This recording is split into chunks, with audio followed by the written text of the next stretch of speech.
परिणीति कहती है कि मेरा दिल आज भी राजीव के लिए धड़कता है। वेल हे गाइस, स्वागत है आपका हमारे यूट्यूब चैनल माय टॉपिक में।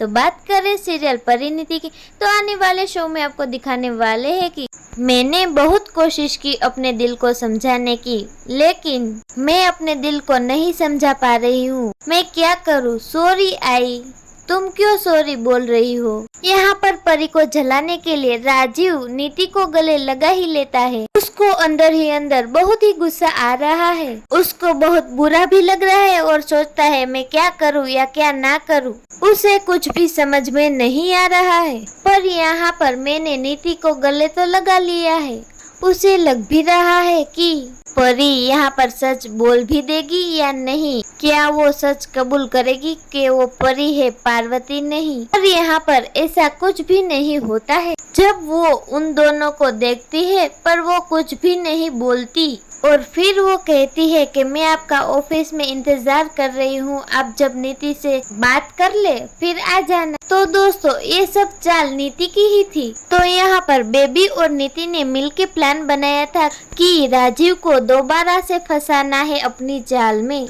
उसको लग भी रहा था कि शादी के लिए हाँ तो कर दिया है, अब जो ये पार्वती है वो ऐसा कुछ करेगी कि शादी के लिए मना कर देगा। यहाँ पर नीति अब नाटक करने लगती है गिरने का और उसे ब्लड लॉस होने का बहाना कर देती है। मैंने अपनी हाथ की नस काट ली थी, इसलिए मुझे चक्कर वगैरह आ रहा है। क्या राजीव पार्वती को सच बुलवा पाएगा कि नहीं? आगे की अपडेट जानने के लिए जुड़े रहे हमारे साथ हमारे चैनल माय टॉपिक में। अगर हमारे चैनल अच्छे लगे तो लाइक शेयर और सब्सक्राइब करना ना भूलिएगा।